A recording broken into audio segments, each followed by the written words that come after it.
Hello दोस्तों, report library group discussion में आपका स्वागत है। मैं विक्रम कुमार। अभी आप लोग के बीच ग्रुप डिस्कशन स्टार्ट हो रहा है।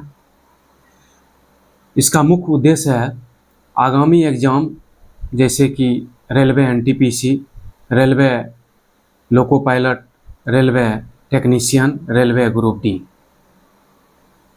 के मद्देनज़र देखते हुए हम लोग अभी ग्रुप डिस्कशन कर रहे हैं, जिसमें एसके झा के books science chemistry chapter 2 start कर रहे हैं, जिसका पॉइंट है परमाणु संरचना एवं सिद्धांत। तो अब हम लोगों ग्रुप डिस्कशन स्टार्ट कर रहे हैं। आप लोग जुड़ जाइए। चलिए बताइए, परमाणु क्या होता है या परमाणु किसे कहते हैं? परमाणु तत्व के सूक्ष्मतम कण को परमाणु कहते हैं। सीधी सी बात एक लाइन में, परमाणु किसे कहते हैं? तो तत्व के सूक्ष्मतम कण को परमाणु कहते हैं। परमाणु शब्द का परिचय किसने दिया था? डेमोक्रिटस ने। परमाणु के लिए दो वैज्ञानिकों ने सिद्धांत दिया था। वो दो वैज्ञानिक का नाम बताइए।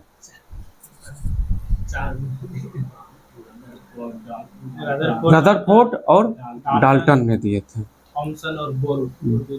लेकिन यहाँ दो ही बताना है। ऑप्शन 4 दिया लेकिन दो ही बताना है। चलिए अगला क्वेश्चन।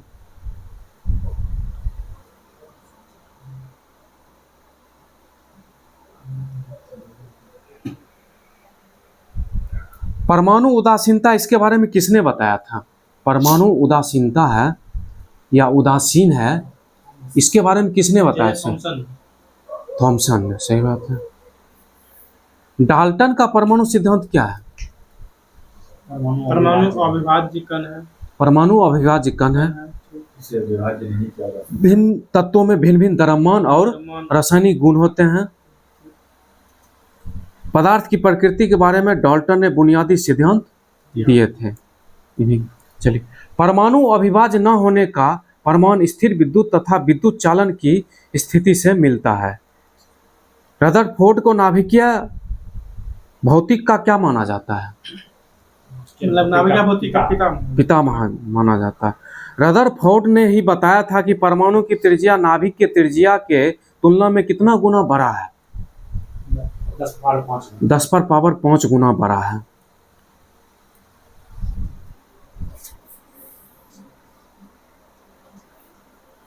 रदरफोर्ड ने परमाणु की तुलना किस परिवार से किया था? सौर परिवार से किया था।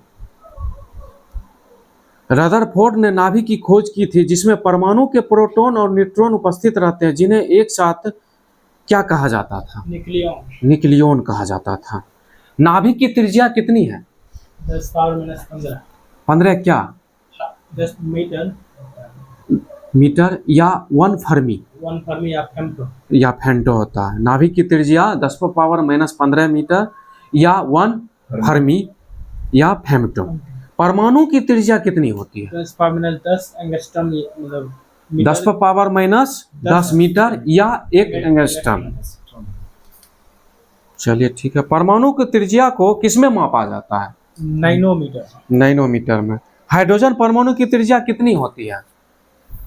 हाइड्रोजन परमाणु की त्रिज्या कितनी होती है? 10 पर पावर -10 मीटर। अच्छा ये बताए, परमाणु की त्रिज्या तथा नाभिक की त्रिज्या में अंतर कितना का है? 10 पावर 5। 10 पर पावर -5 का, नहीं प्लस, सॉरी 10 पर पावर +5 मीटर का। अच्छा, किसी परमाणु का संपूर्ण द्रव्यमान उसके डैश में स्थित होते हैं? परमाणु संख्या केंद्र में। केंद्र में स्थित होते हैं। अच्छा ये बताए, इलेक्ट्रॉन की खोज किसने किया था? जे थॉमसन ने। कब किया था? 1898। क्या इलेक्ट्रॉन में बोले थे? हाँ, इसमें तो दिया हुआ ही नहीं है। चलिए प्रोटॉन की खोज किसने किया था? गोल्डस्टीन है। गोल्डस्टीन। न्यूट्रॉन की खोज किसने किया था? चैडविक। चैडविक। अच्छी बात है, प्रोटॉन की खोज किसने? गोल्डस्टीन। एक प्रोटॉन की खोज केनाल रे के द्वारा गोल्डस्टीन ने 1886 में किया था। क्वेश्चन ये था, आंसर भी इसी में है। हमने उस टाइम अधूरा बोला, फिर से रिपीट कर देते हैं। प्रोटॉन की खोज केनाल रे के रूप में गोल्डस्टीन ने 1886 में किया था, परंतु बाद में इसकी व्याख्या प्रोटॉन के रूप में रदरफोर्ड ने किया था। इलेक्ट्रॉन की खोज के कारण 1905 में थॉमसन को कौन सा पुरस्कार मिला था? नोबेल। नोबेल पुरस्कार मिला था। इलेक्ट्रॉन को कौन सा किरण भी कहते हैं? कैथोड। और प्रोटॉन को कौन सा किरण कहते हैं? एनोड किरण कहते हैं। अच्छी बताए, इलेक्ट्रॉन तथा प्रोटॉन पे आवेश का मान क्या होता है? इलेक्ट्रॉन तथा प्रोटॉन के आवेश का मान क्या होता है? बराबर होता है, लेकिन विपरीत दिशा में होता है। बराबर होता है लेकिन विपरीत दिशा में होता है। अच्छी बात है, प्रोटॉन अस्थायी कण है जबकि न्यूट्रॉन इलेक्ट्रॉन अस्थायी कण है। प्रोटॉन अस्थायी कण है जबकि न्यूट्रॉन और इलेक्ट्रॉन अस्थायी कण है।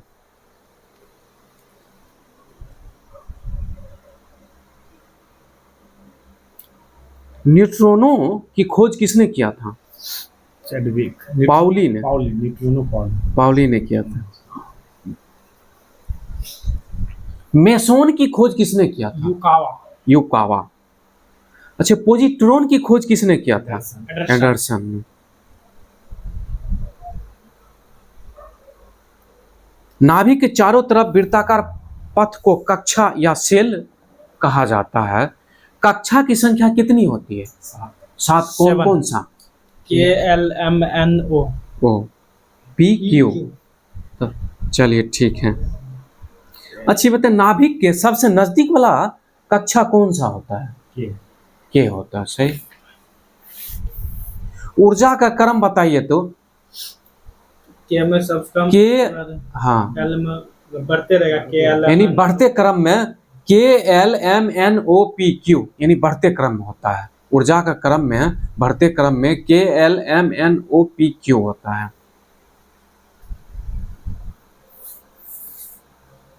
ये बताइए, बोरबरी मॉडल के अनुसार प्रत्येक कक्षा में चक्कर लगाने वाले इलेक्ट्रॉन की अधिकतम संख्या कितनी होती है?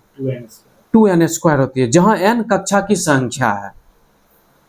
परमाणु की स्थिरता की व्याख्या किसने किया था? परमाणु की स्थिरता का व्याख्या किसने किया था? नील्स बोर ने किया था। चलिए बताइए, अब आप लोग कंटिन्यू बताइएगा।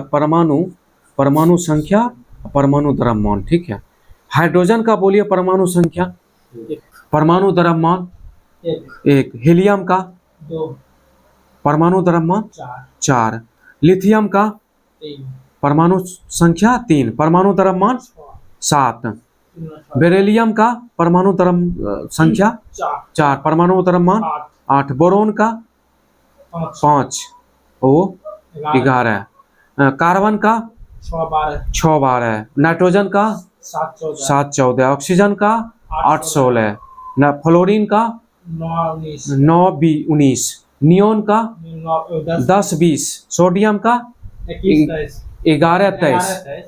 मैग्नीशियम का 12 24। एल्युमिनियम का 13 27। सिलिकॉन का 14 28। फास्फोरस का 15 21। 15 31। सल्फर का 16 32। क्लोरीन का 17 साढ़े 35। आर्गन का 18 40। पोटेशियम का 19 40। कैल्शियम का 20 40। लगभग इतना तक कंफर्म याद रखिए आप लोग, क्योंकि ये बहुत ही इम्पोर्टेंट है।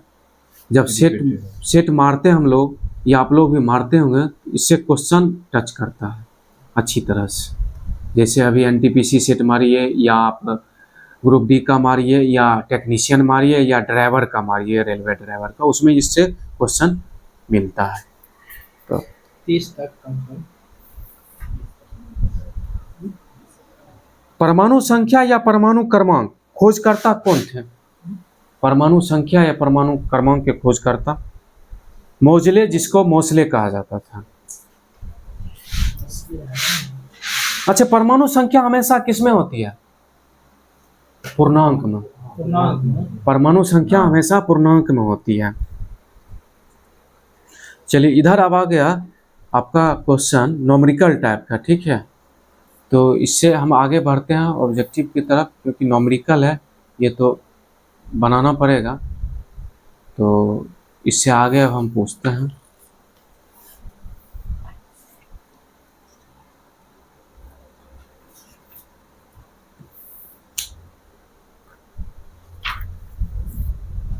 चलिए बोलिए, संयोजकता परमाणु की संयोजन क्या कहलाता है?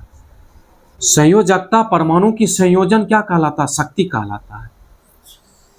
संयोजकता परमाणु की संयोजन शक्ति कहलाता है।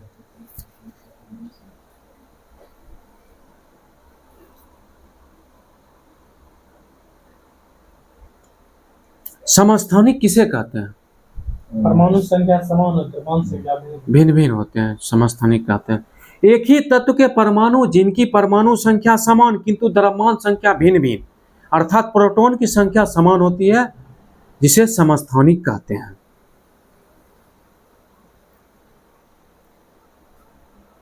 सबसे अधिक समस्थानिक किसमें होता है? किस तत्व?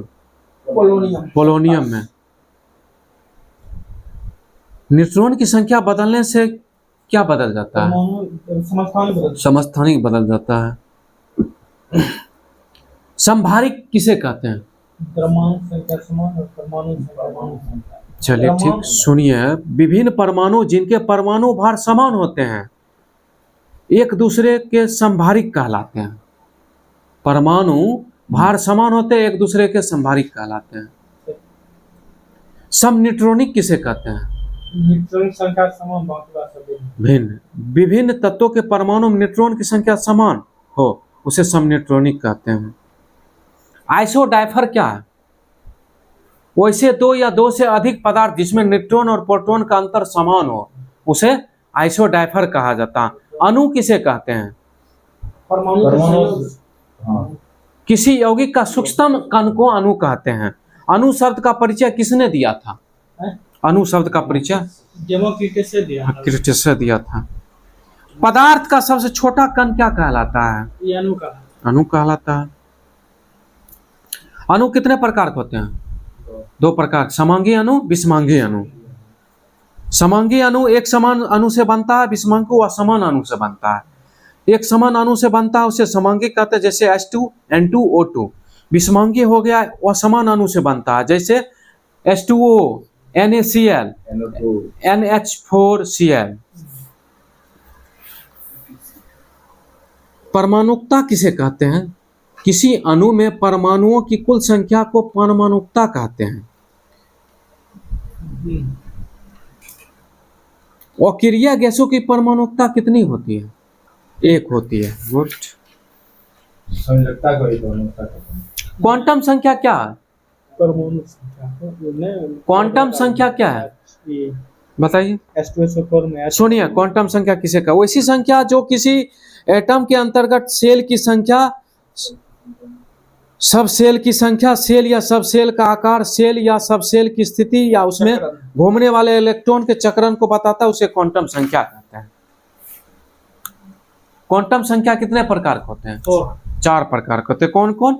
मुख्य क्वांटम संख्या, द्विगंशी क्वांटम संख्या, चुंबकीय क्वांटम संख्या, चक्रण क्वांटम संख्या। मुख्य सेल समान और आकार समान, द्विगंशी सबसेल, चुंबकीय स्थिति। चलिए, निश्चित अनुपात का नियम का प्रतिपादन किस नामक वैज्ञानिक ने दिया था? प्रॉस्ट। जोसेफ प्रॉस्ट ने। अच्छी बताइए, इस नियम के अनुसार रासायनिक पदार्थ में तत्व हमेशा द्रव्यमान के निश्चित अनुपात मौजूद होते हैं। जैसे C2H4 में C और H के भारों का अनुपात 6:1 होता है। समझिए। चलिए अब आगे हम लोग यूथ, इसमें आप लोग अब ऑब्जेक्टिव देख लीजिएगा, याद कर लीजिएगा इसी चैप्टर से। थ्योरी हो गया है, जिसमें चैप्टर था हम लोग पहले ही बोल चुके हैं, फिर से सुन लीजिए आप लोग। चैप्टर था केमिस्ट्री का 2 परमाणु संरचना एवं सिद्धांत, जिसका थ्योरी आज हम लोगों ने कर लिया है। कल का होमवर्क रहा इसमें इसका ऑब्जेक्टिव, किसका? SK झा के बुक से केमिस्ट्री चैप्टर 2 परमाणु संख्या और सिद्धांत का ऑब्जेक्टिव पूरा कंप्लीट। आगे चैप्टर 3 भी होगा कल। ओके, अब आगे अभी हम लोग यूथ कंपटीशन का स्टार्ट करते हैं। चलिए आज का क्वेश्चन बोलिए इसमें, यूथ पब्लिकेशन से। इसमें भी केमिस्ट्री ही हो रहा है, 400 से आगे, क्वेश्चन संख्या 400 से आगे बढ़ रहे हैं हम लोग। चलिए बताइए, वह तत्व जिसके अणुओं में 3 संयुक्त इलेक्ट्रॉन होते हैं वो कौन सा तत्व है? सिलिकॉन, तांबा, एल्युमिनियम, जर्मेनियम। बताइए। सिलिकॉन, हाँ, तांबा, एल्युमिनियम। निम्न में से त्रिसंयोजक तत्व कौन सा है? बोरॉन, इंडियम, एल्युमिनियम, ये सभी हो जाएगा।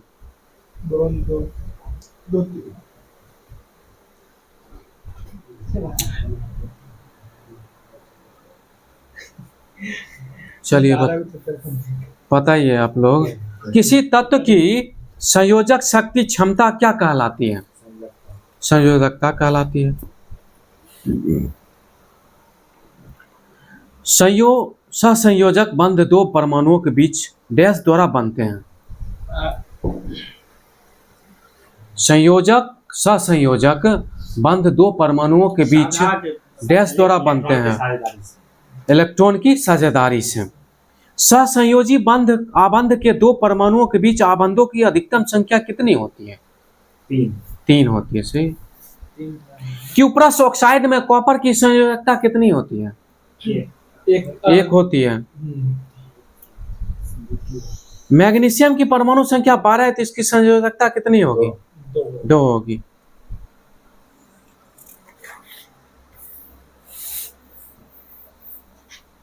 बोलिए, लिथियम नाइट्राइट का सूत्र क्या है? हाँ, Li3n। ठीक है।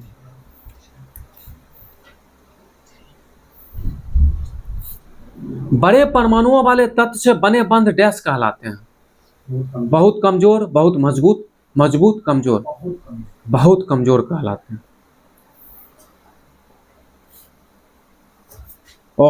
ऑक्सीकरण और अपचयन। बताइए, किसी रासायनिक प्रक्रिया के दौरान एक पदार्थ में हाइड्रोजन की वृद्धि क्या कहलाती है? ऑक्सीकरण। अपचयन कहलाता है। हाइड्रोजन ग्रहण करेंगे।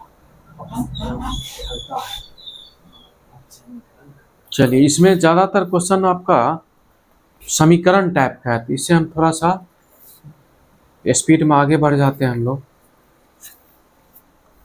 चलिए, आभूषण के धूमिल होने का एक उदाहरण क्या है? ऑक्सीकरण, उदासीकरण, फोटोलिटिक ऑक्सीकरण। चलिए ठीक है। यदि कोई अभिकारक किसी अभिक्रिया में ऑक्सीजन प्राप्त करता है तो वह किस प्रक्रिया से गुजर रहा है? ऑक्सीकरण से। डैश की क्रिया द्वारा सल्फर से सल्फाइड आयन का निर्माण होता है। सल्फर सल्फाइड अपचयन द्वारा। अपचयन द्वारा होता है। चलिए ठीक। जिंक से जिंक आयन का निर्माण किसके कारण होता है? ऑक्सीकरण द्वारा। यदि कोई पदार्थ अभिक्रिया के दौरान ऑक्सीजन ग्रहण करता है तो उसे क्या कहा जाता है? ऑक्सीकरण, ऑक्सीकृत या ऑक्सीकरण। चलिए ठीक है। रेडॉक्स अभिक्रिया वह अभिक्रिया जिसमें ऑक्सीकरण और अपचयन एक साथ होता है। खाद्य पदार्थों में दुर्गंध आने के मुख्य कारण वसा और तेल का डैश है, ऑक्सीकरण। ऑक्सीकरण है। ऑक्सीकरण के कारण ही होता है ऐसा।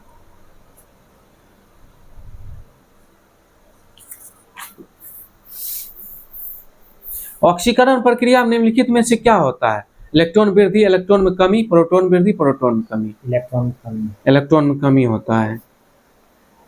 एजेंटों में से कौन सा पेयजल की शुद्धिकरण शोधन के लिए अच्छा है? ऑक्सीडाइजिंग, डाइजिंग, स्टरलाइजिंग, अपचायक, उत्प्रेरक। ऑक्सीडाइजिंग। ऑक्सीडाइजिंग। ऑक्सीकरण अभिक्रिया जो गर्मी और प्रकाश पैदा करती है वो क्या है? दहन। दहन। डैश में ऑक्सीकरण और अपचयन दोनों होते हैं। रेडॉक्स। रेडॉक्स अभिक्रिया में। निम्न तत्व में कौन सा एक अपचायक कारक नहीं है? जस्ता, Coke, sodium, chlorine. Chlorine. Chlorine. निम्न में से कौन एक कैटायन है? Cation. Carbonate, hydroxide, nitrate, ammonium. Ammonia. विद्युत अपघटन। कौन सा तत्व तांबे से अधिक अभिक्रियाशील होता है? जी कभी क्रियाशील है। जिंक। जिंक अधिक अभिक्रियाशील। लवण जल के विद्युत अपघटन द्वारा इनमें से कौन सा उत्पाद बनता है? Potassium hydroxide, sodium hydroxide, calcium hydroxide, bleaching powder. Sodium hydroxide. Sodium hydroxide. कौन सा तत्व सर्वाधिक अभिक्रियाशील है? Pb, L, Ca, Mg. Ca. Ca. Ca हाँ, कैल्शियम हो गया। इनमें से किस धातु की अभिक्रियाशीलता सबसे कम होती है? सोडियम, मरकरी, सोना, चांदी। सोना। सोना का अभिक्रिया कम होता है। अधिकतम पोटेशियम का, तो बस ज्यादा होता है लिथियम। उससे भी ज्यादा लिथियम का होता है। जैसे सोना से ज्यादा चांदी का, चांदी से ज्यादा मरकरी का, मरकरी से ज्यादा सोडियम का अभिक्रियाशील।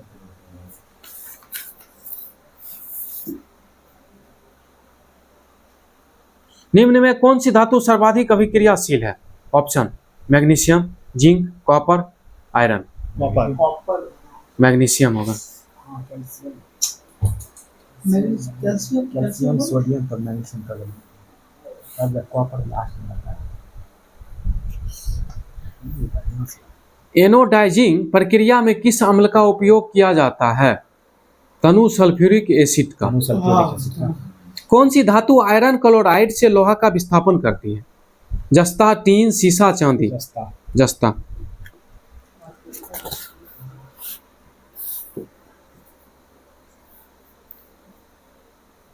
डैश जल मिश्रित HCl के साथ प्रतिक्रिया नहीं करता है? कॉपर नहीं करता है। बोल दिया आंसर ये डायरेक्ट। चलिए, अम्ल, क्षार, लवण। सामान्यतः अधातुओं के ऑक्साइड प्रकृति में कैसे होती है? अम्लीय। अम्लीय, क्षारीय, उभयधर्मी, उदासीन। धातु अम्लीय। अम्लीय होता है। सभी एसिड के लिए आम तत्व है। सभी एसिड के लिए आम तत्व है hydrogen. Bromine, chlorine, iodine, hydrogen. Hydrogen. सभी एसिड सामान्य रूप से पाया जाने वाला तत्व है। Hydrogen, chlorine, iodine, bromine. बोलिए। हाइड्रोजन। परवल अम्ल के विलयन में डैश होते हैं? हाइड्रोजन। ज्यादातर आयन होते हैं। कॉपर सल्फेट का जलीय विलयन क्या होता है? कैसा होता है? तो नीले लिटमस को लाल कर देता है। कॉपर सल्फेट का जलीय विलयन कैसा होता है? तो नीले लिटमस को लाल कर देता है। अम्लीय है इसीलिए, क्योंकि इसका जल अपघटन हो जाता है, जिसके फलस्वरूप यह नीले लिटमस को लाल कर देता है।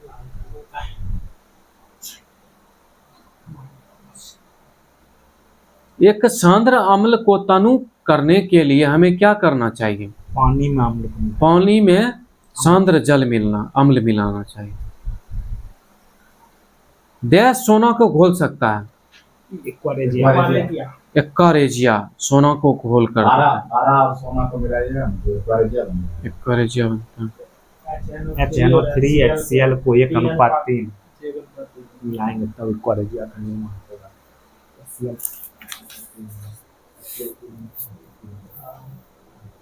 इथेनॉल के इथेन में परिवर्तित करने के लिए डिहाइड्रेटिंग एजेंट के रूप में डैश का प्रयोग किया जाता है। निकिल का, सूरज का प्रकाश, सल्फ्यूरिक अम्ल, ताप।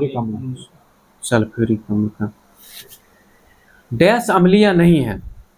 CCl4 अम्लीय नहीं है।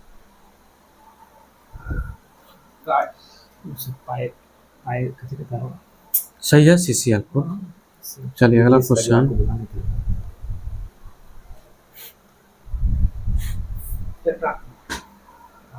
अम्ल के बारे में बताते हैं, सुनिएगा। अम्ल स्वाद में खट्टे होते हैं। ये नीले लिटमस को लाल कर देते हैं। अम्ल केवल जल की उपस्थिति में अम्लीय गुण दर्शाते हैं। इनका जलीय विलयन विद्युत का चालन करता है। ये हाइड्रोजन गैस के निष्कासन के साथ कुछ धातुओं के साथ क्रिया करते हैं। अम्ल क्षार के साथ मिलकर लवण बनाता है। म्यूरिएटिक अम्ल का वैज्ञानिक नाम क्या है? म्यूरिएटिक अम्ल का वैज्ञानिक नाम क्या है? परक्लोरिक अम्ल, हाइड्रोक्लोरिक अम्ल, सल्फ्यूरिक अम्ल, पिक्रिक अम्ल, हाइड्रोक्लोरिक अम्ल। इनमें से कौन सा विलयन पीएच पेपर को नीला कर देता है? नींबू का रस, जठरना रस, हाइड्रोक्लोरिक अम्ल, सोडियम हाइड्रोक्साइड। टूथपेस्ट प्रकृति में सामान्यतः कैसे होते हैं? क्षारीय होते हैं। गुड। मिल्क ऑफ मैग्नीशिया में डूबने पर पीएच पेपर का रंग हल्का नीला हो जाता है। यह दर्शाता है कि मिल्क ऑफ मैग्नीशिया क्या है? दुर्बल अम्ल है, दुर्बल क्षार है। धातु ऑक्साइड सामान्यतः प्रकृति में कैसे होते हैं? क्षारीय होते हैं। सोडियम कार्बोनेट को पीएच पेपर की पट्टी पर रखा जाता है तो पट्टी का रंग कैसा होता है? परिवर्तित नहीं होता है। जब सोडियम कार्बोनेट को पीएच पेपर की पट्टी पर रखा जाता है तो पट्टी का रंग परिवर्तित नहीं होता है। हाँ, सोडियम बाइकार्बोनेट, इसीलिए वो परिवर्तित नहीं होता है। क्षार सार्वत्रिक सूचकों के रंग को डैश रंग में बदल देते हैं। क्षार किस रंग में बदल देते हैं? नीला कर देता है। अच्छी बताइए, कौन सा प्रकृति में क्षारीय है? HCl, H2SO4, NaOH, HNO3, NaOH। Sodium hydroxide, caustic soda.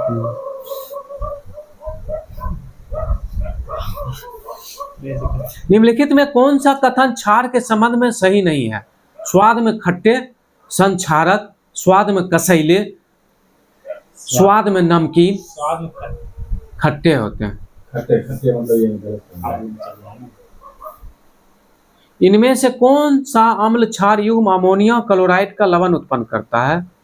ये बोल ही देते हैं आंसर डायरेक्ट, क्योंकि इसमें थोड़ा सा ज़्यादा बड़ा दे दिया है।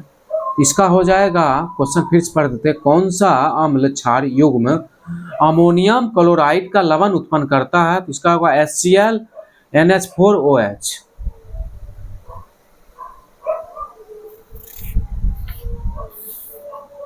वॉशिंग सोडा क्या है? उदासीन लवण, एक क्षारक, अम्लीय लवण, क्षारकीय लवण। क्षारकीय लवण है। सोडियम क्लोराइड के जलीय विलयन को क्या कहा जाता है? लवण जल, चूना, कास्टिक सोडा, चूना पत्थर। लवण जल कहा जाता है।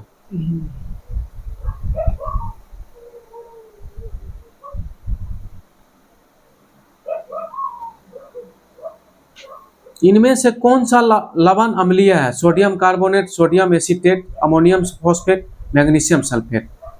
Magnesium sulphate. खाने का नमक NaCl किससे बना होता है? प्रबल अम्ल, एक मजबूत अम्ल और एक मजबूत क्षार से बना होता है। खाने वाले सामान्य नमक का रासायनिक नाम क्या है? सोडियम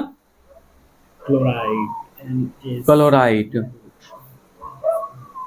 NaCl किसका रासायनिक सूत्र है? ऑप्शन, अमोनिया का, पानी का, चीनी का, नमक का। नमक का। जब एक एसिड धातु ऑक्साइड के साथ अभिक्रिया करता है तो उत्पाद के रूप में डैश और डैश प्राप्त होता है, लवण और जल प्राप्त होता है। चलिए क्वेश्चन इसमें बहुत रिपीट है।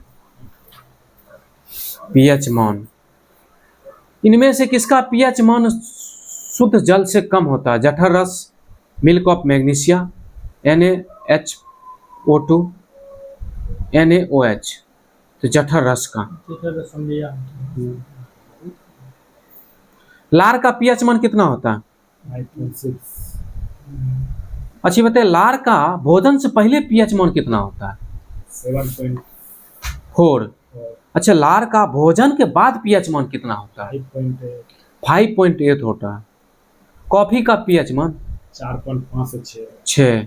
और टमाटर का रस का पीएच मान 4। चलिए ठीक है। अम्लीय वर्षा का पीएच मान 5.6। 5.6। समुद्री जल का पीएच मान 8.5। रक्त का 7.4। लार का 5.6। 6.5। दूध का 6.4। मूत्र का, पेशाब का, मूत्र मीन्स पेशाब का, जिसको टॉयलेट कहा जाता है, 6.0। नींबू का 2.2। चलिए, तो आज 600 तक हो गया है। अब आगे हम लोग अभी ज्योग्राफी का स्टार्ट करने वाले हैं। अध्याय 9, भारत का खनिज संसाधन एवं ऊर्जा संसाधन। ये आज होगा क्वेश्चन नंबर 75 से आगे, जिसमें 118 तक है। तो आज हम ये ऑब्जेक्टिव ख़त्म कर देंगे अध्याय 9 का। ठीक है, तब स्टार्ट करते हैं क्वेश्चन 76 नंबर। 1984 में प्राकृतिक गैस के परिवहन एवं विपणन के लिए निम्नलिखित में से किसकी स्थापना की गई थी? ऑप्शन देते हैं ONGC, MECL, गेल, GAIL, गेल का होगा। निम्नलिखित कथनों पर विचार कीजिए। परमाणु ऊर्जा आयोग की स्थापना 1948 में की गई थी। कलपक्कम में भारत का पहला परमाणु ऊर्जा स्टेशन स्थापित किया गया था। तो इसका आंसर होगा केवल 2। कलपक्कम में भारत का पहला परमाणु ऊर्जा स्टेशन स्थापित किया गया था। बिना तेल शोधक कारखाना भारत के किस राज्य में स्थित है? मध्य प्रदेश में। भारत में प्रचुर मात्रा में उपलब्ध महत्वपूर्ण नाभिकीय ईंधन कौन सा है? थोरियम, प्लूटोनियम, ईरियम। थोरियम।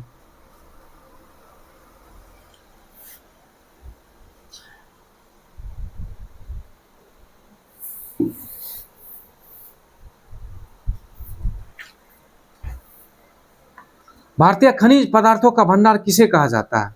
छोटा नागपुर का पठार, बुंदेलखंड का पठार, मालवा का पठार, छोटा नागपुर। वह धात्विक खनिज क्या है? ऑप्शन देते हैं। मैग्नीज, सीसा, चांदी, संगमरमर। संगमरमर।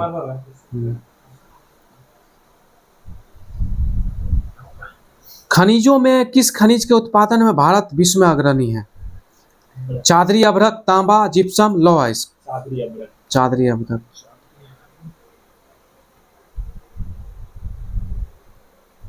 चलिए अगला क्वेश्चन है। लौह अयस्क में से बैलाडीला में किसका खनन होता है? हेमेटाइट का, सीडेराइट का, लिमोनाइट का, मैग्नेटाइट का। हेमेटाइट का।